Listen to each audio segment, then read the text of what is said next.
Let's return to This Week in America. Here's your host, Rick Bratton.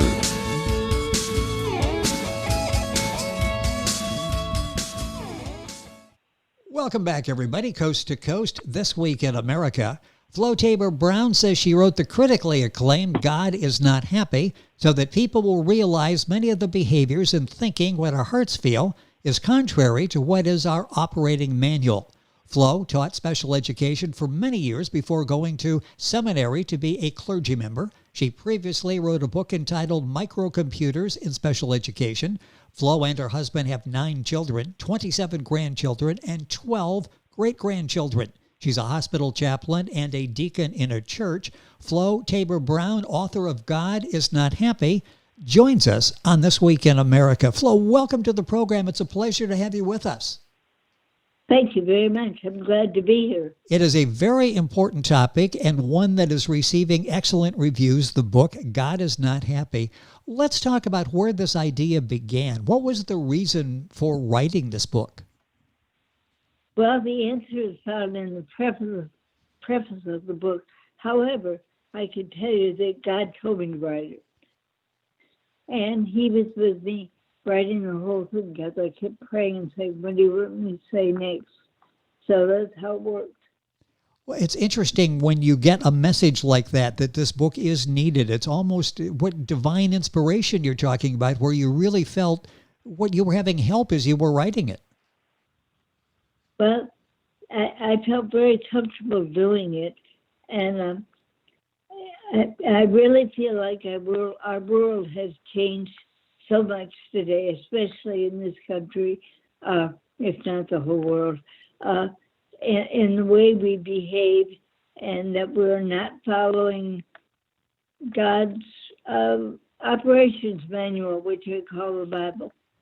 Well, yes, and you go into that in detail in the book. God is Not Happy. Flo Taber-Brown is the author. If you're Googling, that's F-L-O. Taber-Brown with a hyphen, T-A-B-E-R hyphen Brown, B-R-O-W-N. You'll find the book at stratton-press.com, the bookstore, other places as well. Of course, go to our website, thisweekinamerica.us, and you'll be able to link on, get information on Flo's book. Let's talk about some of the reasons. Why do you feel God is not happy with us today? Well, if you think of the world where people are having addictions, abortions, pornography, sex, whatever, greed, immorality, pride, slander, all those things are going on in our country today. And that is against what God wants us to do in his commandments. So that is basically, in a nutshell, exactly why it was written, because our behavior today could cause God to react as he did throughout the Bible. And he destroyed places like Babylon and Sodom and Gomorrah. So I think we have to pay attention to what's going on because we don't know exactly what God will do. Yeah, and as you read, there's so many things going on in the world today that makes us pause, we wonder what the message is, if there is a message with what's happening with current events. And you talk about it in the book, God is Not Happy. Talk about how you've seen society change over the years. We've all, with a few decades under our belts, have seen things change dramatically, and you've noted those. How has society changed over your lifetime? Well, different groups behave differently, but if you think about children who were brought up during World War II and the Depression, they think very differently than baby boomers or generations Y and Z. I know the children during World War II and the Depression, they were home a lot. Their parents were both, well, dad worked, but mom was always home. And they worked with the children, and they were there for them. Whereas today, with all the technology and both parents working and everybody going so fast, doing everything, that there just hasn't been time to raise the kids the way they should be raised. And another thing is with technology, what they have discovered in the brain is that kids are not learning to have empathy or caring because they play all these shoot 'em up games, and they don't think anything about shooting people. I mean, their whole empathy part of their brain is missing because it's not developing. And that's part of the way you come at the book, God is Not Happy, the background that you've had in special education. You talk about those, and boy, they just jump right off the page there. And you point out some of those changes, negative changes, certainly in society. How do we go about changing our behavior? It's ingrained in so many because, as you say, it starts as a child. How do we go about changing? Well, first of all, even churches and schools have changed tremendously. And I truly believe that the only way we're going to change is within the church. And the church needs to step up and do what they need to do and follow God's regulation about, first of all, loving God with all your heart. And then secondly, to love your neighbor as yourself. Because the way we're going to change people is through love, not through fighting or yelling or condemning. With us on the program is Flo Taber-Brown, Taber-Brown. The book's available, the book God is Not Happy, available at stratton-press.com in the bookstore, the usual places where you'll find books. You'll find Flo's book as well, and link on directly by going to our website, thisweekinamerica.us. Interesting, I mentioned the background that you had in special education, yet you feel that education is a part of the problem. Explain your thinking there with your knowledge of education and where we are with it today. Well, education has changed over the years. They're no longer teaching morals. They're not allowed to mention God in the school. In fact, I personally was told if I mentioned God, I could not work there anymore. So, and you can't have a Christmas party or any of that stuff in the school. And so they're not teaching morality. They're just teaching to the test. Flo Taber-Brown, our guest. Yeah, and so often you hear that where education has changed dramatically over the years, and you've certainly been in the classroom and you experienced that. Why is it so important in our schools that the emphasis on in your book, God is Not Happy? Why is that important in schools? Is this where the foundation begins? That is the foundation. Yes. And originally in our country, when it first started, we taught reading with the Bible, and we had a book called the New England Primer that they did lessons from, and there was all teaching about morality and God and love. And none of that is being taught anymore. And unless we change, I don't know what will happen. And I sort of think education isn't going to be the one that changes. I think church has to step up, and maybe church schools or even Sunday school or whatever you want to call it has to be there for these kids because somebody has to teach it. What do you feel about teaching children and youth within the church today? Is that effective? Oh, yeah, I think so. I think it can be very much. I think it's more effective if it's a church school, meaning 5 days a week, because they have the kids there all the time and they teach morality. Yes. And they teach the rules, they teach the commandments. And that does not happen in regular school. Now, if you can't do that, you can at least have a Sunday school or a youth group, or however you want to put that, in which the kids are learning exactly the same thing.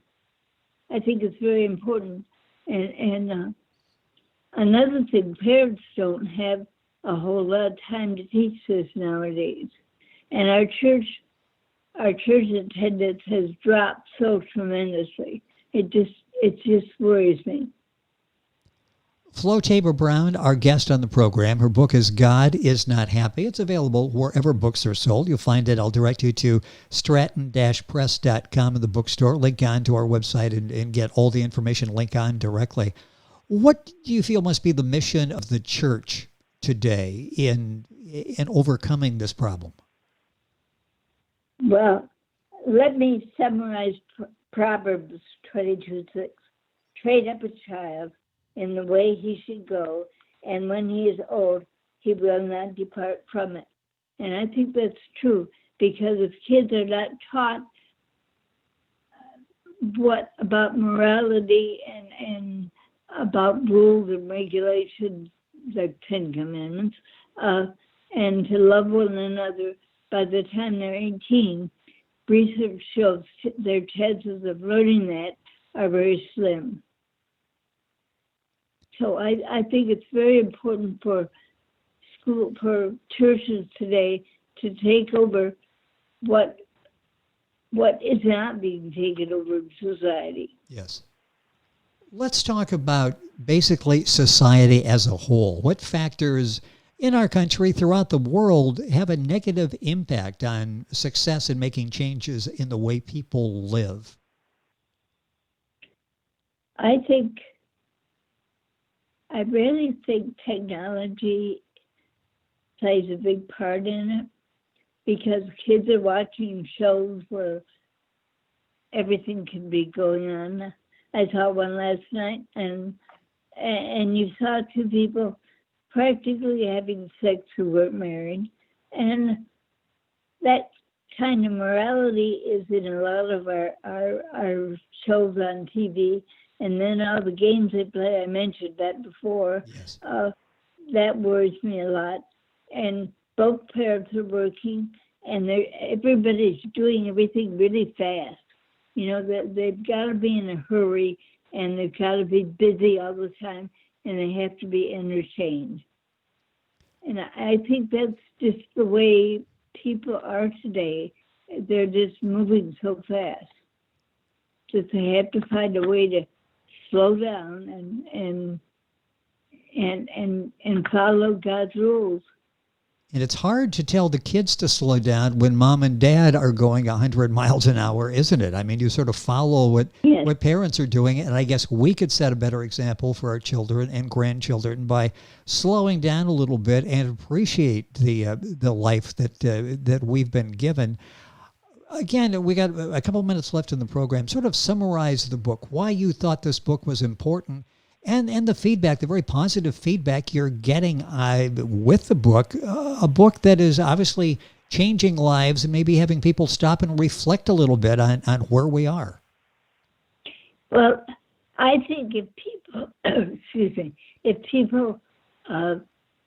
read the book and then get the idea that, wow, we better change. I didn't know we were in this condition. And I think that would help them change. And the book does give ideas about how to get back into what it's doing. And I think even churches have to get back, because they need to deal with the absolutes that are written in the Bible and the 10 Commandments that Moses had for us. And they have to know the essentials of religion and the convictions. And too often, what happens is people deal with their opinions instead of, Yes. what they've learned in the past. I think that's sort of the social media impact, where everybody has to have an opinion now. We can't just sort of leave it go and base it on fact. Everybody has to have an opinion, and they have to have it quickly. It's interesting what you've done in the book is take all of these examples that you talk about, and maybe we think of one or two at a time, you put them all together, and it's a very bleak picture that you have a way out. You have things that we can do, and by calling attention to it, it's so well done. One review saying, but the hope she offers is for everyone, regardless of one's denominational background. So you talk about the problems, and you give us some hope. I got about a minute or so left in the program. I mentioned you've got 27 grandchildren, 12 great-grandchildren, in particular the great-grandchildren. Are you concerned about the lives that they're going to lead with all the problems we see in society?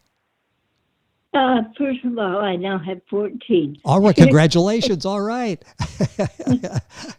And well, the way I raise kids, all of my kids go to church, and they take their kids to church. And I'm really not too worried about them because of how their parents think. So yes, that just I guess it goes back to that foundation. If that foundation is there with parents, with school, with church, it really sets up for some success in combating all these problems we see out there. Flo, you've done an excellent job with the book, God is Not Happy. Flo Taber-Brown is our guest on the program. The book's available wherever books are sold. I'll direct you to stratton-press.com in the bookstore. Very easy to find. And you go to our website, thisweekinamerica.us, and link on directly. Flo, congratulations on the success of the book and the 2 additional great-grandchildren that you just added to the family. Thank you for being with us on the program today. You are so very welcome. Thank you very much. It has been our pleasure. Flo Taber-Brown. The book is God is Not Happy. You'll find it at stratton-press.com. Information, of course, on our website, thisweekinamerica.us. Back on today's program after these messages. This Week in America is online. You can visit our website, thisweekinamerica.us. Scott Pinkerton, Associate Producer of This Week in America. Jay Anderson, Segment Producer. Ben Watson, Webmaster. Otto Bechet, Director of Engineering and TV Production. This Week in America produced and is a trademark of Blue Funk Broadcasting, LLC. For information on all of our guests and to listen to this week's show, our website again at thisweekinamerica.us. And I'm Sean Bratton, Executive Producer of This Week in America.